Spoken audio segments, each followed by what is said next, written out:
ಚಂದ್ರಶೇಖರ ಸ್ವಾಮೀಜಿ ವಿಶ್ವ ಒಕ್ಕಲಿಗರ ಮಟ್ಟದ ಪೀಠಾಧ್ಯಕ್ಷರು. ವಿಶೇಷವಾಗಿ ಧರ್ಮದ ಬಗ್ಗೆ, ಹಿಂದೂ ಧರ್ಮದ ಬಗ್ಗೆ, ಸಮುದಾಯದ ಬಗ್ಗೆ ಅನ್ಯಾಯ ಆದಾಗ ಧ್ವನಿ ಎತ್ತುತ್ತಾ ಇದ್ದಂಥ ಸ್ವಾಮೀಜಿಯವರು ಬಹಳಷ್ಟು ಸಮಾಜ ಸೇವೆ ಮಾಡಿ ಹಲವಾರು ವಿದ್ಯಾಸಂಸ್ಥೆಗಳನ್ನು ಕೂಡ ಸ್ಥಾಪನೆ ಮಾಡಿದ್ದಾರೆ.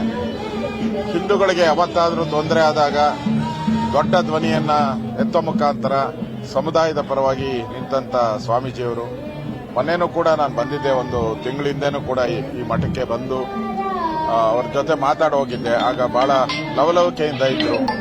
ಸುಮಾರು 1-2 ವರ್ಷಗಳ ಕಾಲದಿಂದ ಕೂಡ ಕ್ಯಾನ್ಸರ್ ರೋಗದಿಂದ ಬಳಲ್ತಾ ಇದ್ರು. ಚೇತರಿಸ್ಕೊಂತಾರೆ ಅನ್ನೋ ವಿಶ್ವಾಸ ಇತ್ತು. ಆದರೆ ಇವತ್ತು ರಾತ್ರಿ ಅವರು ದಿವಂಗತರಾಗಿದ್ದಾರೆ. ಪರಮ ಪೂಜ್ಯ ಸ್ವಾಮೀಜಿಯವರು, ಅವರ ಆತ್ಮಕ್ಕೆ ಶಾಂತಿ ಸಿಗಲಿ. ಇಡೀ ಭಕ್ತಾದಿಗಳು ಬಹಳ ಲಕ್ಷಾಂತರ ಸಂಖ್ಯೆಯಲ್ಲಿದ್ದಾರೆ.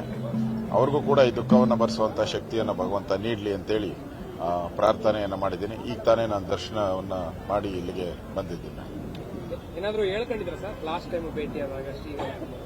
ಇಲ್ಲ, ನನ್ನ ಜೊತೆ ಮಾತಾಡಿದಾಗ ಎಲ್ಲರಿಗೂ ಜಾಗ ಕೊಟ್ಟಿದೀಯಪ್ಪ ವಿದ್ಯಾಸಂಸ್ಥೆಗಳನ್ನು ಮಾಡಕ್ಕೆ, ನಮಗೂ ಎಲ್ಲಾದ್ರೂ ಒಂದು ಜಾಗ ಕೊಡಬೇಕು, ಮುಂದೆ ನೀನು ಅಧಿಕಾರಕ್ಕೆ ಬಂದಾಗ ನಮಗೂ ವಿದ್ಯಾಸಂಸ್ಥೆಗಳನ್ನು ಮಾಡುವಂಥದ್ದಕ್ಕೆ, ಸಮಾಜದ ವಿದ್ಯಾರ್ಥಿಗಳಿಗೆ, ವಿಶೇಷವಾಗಿ ಹೆಣ್ಣು ಮಕ್ಕಳಿಗೆ ಹಾಸ್ಟೆಲ್ಗಳನ್ನು ಮಾಡಬೇಕು, ಈ ತರದ ಭಾವನೆಗಳನ್ನು ವ್ಯಕ್ತ ಮಾಡಿದರು. ವಿಶೇಷವಾಗಿ ಅವರು ಧರ್ಮದ ಬಗ್ಗೆ ಹೆಚ್ಚು ಕಾಳಜಿಯನ್ನು ಹೊಂದಿದ್ರು. ಹಿಂದೂ ಧರ್ಮ ಒಟ್ಟಾಗಿ ಉಳಿಬೇಕು, ಆ ಧರ್ಮದ ಪರವಾಗಿ ನಿಲ್ಲಬೇಕು ನೀವೆಲ್ಲರೂ ಅಂತೇಳಿ ಕಳೆದ ಬಾರಿ ಬಂದಾಗೂ ಕೂಡ ಅವ್ರ ಮೇಲೆ ಕೇಸ್ ಆಗಿ ಅವರು ಅರೆಸ್ಟ್ ಮಾಡುವಂತ ಸಂದರ್ಭದಲ್ಲೂ ಕೂಡ ನಾನು ಬಂದಿದ್ದೆ ಇಲ್ಲಿ. ಆ ಸಂದರ್ಭದಲ್ಲೂ ಅವರಿಗೆ ಧೈರ್ಯ ಹೇಳಿ ನಾನು ಹೋಗಿದ್ದೆ. ಸರ್, ಇದನ್ನು ಹೊರತುಪಡಿಸಿದ ಜೊತೆ ಈಗ ಎಸ್ಐಟಿ ಶೋಧ ಕಾರ್ಯ ಮುಕ್ತಾಯ ಆಗಿದೆ, ಇನ್ನು ನಾವು ಮಾಡೋದಿಲ್ಲ ಅಂತ ಹೇಳಿ ಒಂದಷ್ಟು ನಿರ್ಧಾರಕ್ಕೆ ಬಂದಿದ್ದಾರೆ. ಅದ್ರ ಬಗ್ಗೆ ಹೇಳೋದು ನೋಡಿ, ನಾನು ಸರ್ಕಾರಕ್ಕೆ, ಸಿದ್ದರಾಮಯ್ಯನವ್ರ ಸರ್ಕಾರಕ್ಕೆ ಹೇಳಕ್ಕೆ ಇಷ್ಟಪಡ್ತಾ ಇದ್ದೀನಿ. ಪ್ರತಿದಿನ 1 ಲಕ್ಷಾಂತರ ಕಂಪ್ಲೇಂಟ್ಗಳು ಪೊಲೀಸ್ ಸ್ಟೇಷನ್ ಅಲ್ಲಿ ಬರ್ತದೆ. ನಾವು ವಿಧಾನಸಭೆಯಲ್ಲೇ ಚರ್ಚೆ ಮಾಡಿ, ಡಿಮ್ಯಾಂಡ್ ಮಾಡಿ, ಧರಣಿ ಮಾಡಿ, ವಾಕೌಟ್ ಮಾಡಿದ್ರೂ ಎಸ್ಐಟಿ ಮಾಡಲ್ಲ. ನೀವು ವಿಧಾನಸಭೆ ಅಧಿವೇಶನದಲ್ಲೇ ಗಲಾಟೆ ಮಾಡಿದ್ರು ಎಸ್ಐಟಿ ಮಾಡಲ್ಲ. ಏಕಾಏಕಿ ಎಸ್ಐಟಿ ಮಾಡಿದ್ರಿ ನೀವು. ಯಾರ ಚಿತಾವಣಿ?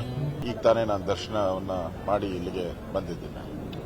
ಏನಾದರೂ ಹೇಳ್ಕೊಂಡಿದ್ರ ಸರ್ ಲಾಸ್ಟ್ ಟೈಮ್ ಭೇಟಿಯಾದಾಗ? ಇಲ್ಲ, ನನ್ನ ಜೊತೆ ಮಾತಾಡಿದಾಗ ಎಲ್ಲರಿಗೂ ಜಾಗ ಕೊಟ್ಟಿದೀಯಪ್ಪ ವಿದ್ಯಾಸಂಸ್ಥೆಗಳನ್ನು ಮಾಡಕ್ಕೆ, ನಮಗೂ ಎಲ್ಲಾದ್ರೂ ಒಂದು ಜಾಗ ಕೊಡಬೇಕು, ಮುಂದೆ ನೀನು ಅಧಿಕಾರಕ್ಕೆ ಬಂದಾಗ ನಮಗೂ ವಿದ್ಯಾಸಂಸ್ಥೆಗಳನ್ನು ಮಾಡುವಂಥದ್ದಕ್ಕೆ, ಸಮಾಜದ ವಿದ್ಯಾರ್ಥಿಗಳಿಗೆ, ವಿಶೇಷವಾಗಿ ಹೆಣ್ಣು ಮಕ್ಕಳಿಗೆ ಹಾಸ್ಟೆಲ್ಗಳನ್ನು ಮಾಡಬೇಕು, ಈ ತರದ ಭಾವನೆಗಳನ್ನು ವ್ಯಕ್ತ ಮಾಡಿದರು. ವಿಶೇಷವಾಗಿ ಅವರು ಧರ್ಮದ ಬಗ್ಗೆ ಹೆಚ್ಚು ಕಾಳಜಿಯನ್ನು ಹೊಂದಿದ್ರು. ಹಿಂದೂ ಧರ್ಮ ಒಟ್ಟಾಗಿ ಉಳಿಬೇಕು, ಆ ಧರ್ಮದ ಪರವಾಗಿ ನಿಲ್ಲಬೇಕು ನೀವೆಲ್ಲರೂ ಅಂತೇಳಿ ಕಳೆದ ಬಾರಿ ಬಂದಾಗೂ ಕೂಡ ಅವ್ರ ಮೇಲೆ ಕೇಸ್ ಆಗಿ ಅವರು ಅರೆಸ್ಟ್ ಮಾಡುವಂತ ಸಂದರ್ಭದಲ್ಲೂ ಕೂಡ ನಾನು ಬಂದಿದ್ದೆ ಇಲ್ಲಿ. ಆ ಸಂದರ್ಭದಲ್ಲೂ ಅವರಿಗೆ ಧೈರ್ಯ ಹೇಳಿ ನಾನು ಹೋಗಿದ್ದೆ. ಸರ್, ಇದನ್ನು ಹೊರತುಪಡಿಸಿದ ಜೊತೆ ಈಗ ಎಸ್ಐಟಿ ಶೋಧ ಕಾರ್ಯ ಮುಕ್ತಾಯ ಆಗಿದೆ, ಇನ್ನು ನಾವು ಮಾಡೋದಿಲ್ಲ ಅಂತ ಹೇಳಿ ಒಂದಷ್ಟು ನಿರ್ಧಾರಕ್ಕೆ ಬಂದಿದ್ದಾರೆ. ಅದ್ರ ಬಗ್ಗೆ ಹೇಳೋದು ನೋಡಿ, ನಾನು ಸರ್ಕಾರಕ್ಕೆ, ಸಿದ್ದರಾಮಯ್ಯನವ್ರ ಸರ್ಕಾರಕ್ಕೆ ಹೇಳಕ್ಕೆ ಇಷ್ಟಪಡ್ತಾ ಇದ್ದೀನಿ. ಪ್ರತಿದಿನ 1 ಲಕ್ಷಾಂತರ ಕಂಪ್ಲೇಂಟ್ಗಳು ಪೊಲೀಸ್ ಸ್ಟೇಷನ್ ಅಲ್ಲಿ ಬರ್ತದೆ. ನಾವು ವಿಧಾನಸಭೆಯಲ್ಲೇ ಚರ್ಚೆ ಮಾಡಿ, ಡಿಮ್ಯಾಂಡ್ ಮಾಡಿ, ಧರಣಿ ಮಾಡಿ, ವಾಕೌಟ್ ಮಾಡಿದ್ರೂ ಎಸ್ಐಟಿ ಮಾಡಲ್ಲ. ನೀವು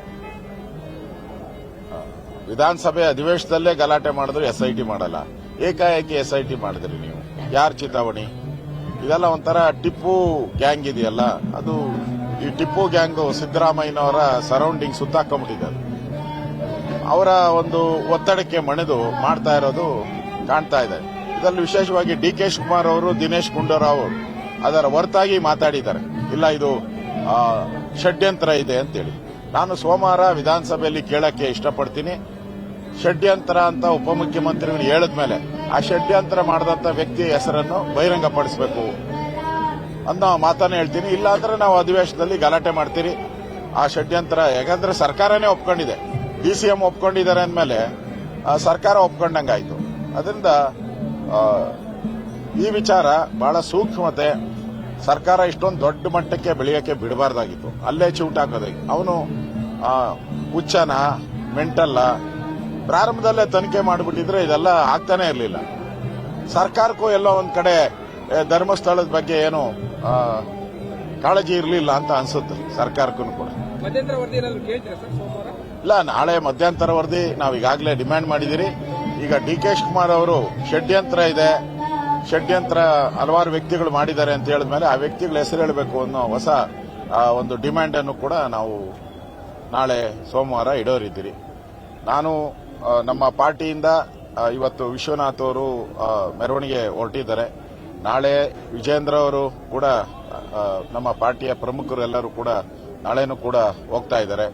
ನಾನು ಚೆಬ್ಬಿಯಲ್ಲಿ ನಂದು ಗ್ರಾಮ ವಾಸ್ತವ್ಯದ ಒಂದು ನೆನಪುಗಳನ್ನು ಮಾಡುವಂತ ಒಂದು ಕಾರ್ಯಕ್ರಮ ಇದೆ. ಅಲ್ಲಿ ಪ್ರಹ್ಲಾದ್ ಜೋಶಿ ಅವರು, ಬೊಮ್ಮಾಯಿ ಅವರು ಬರ್ತಾ ಇದ್ದು, ನಾನು ಗ್ರಾಮ ವಾಸ್ತವ್ಯ ಮಾಡಿದಾಗ 1 ಕೋಟಿ ರೂಪಾಯಿ ಅನುದಾನ ಕೊಟ್ಟಿದ್ದೆ ಶಾಲೆ ಕಟ್ಟೋದಕ್ಕೋಸ್ಕರ, ಜಮೀನಿಗೆ ಅವಕಾಶ ಮಾಡಿಕೊಟ್ಟಿದ್ದೆ. ಅಲ್ಲಿ ಆ ನೆನಪಿಗೋಸ್ಕರ ಕರೆದಿದ್ದಾರೆ 1 ತಿಂಗಳ ಮುಂದೆ, ಅದಕ್ಕೋಸ್ಕರ ಹೋಗ್ತೀನಿ.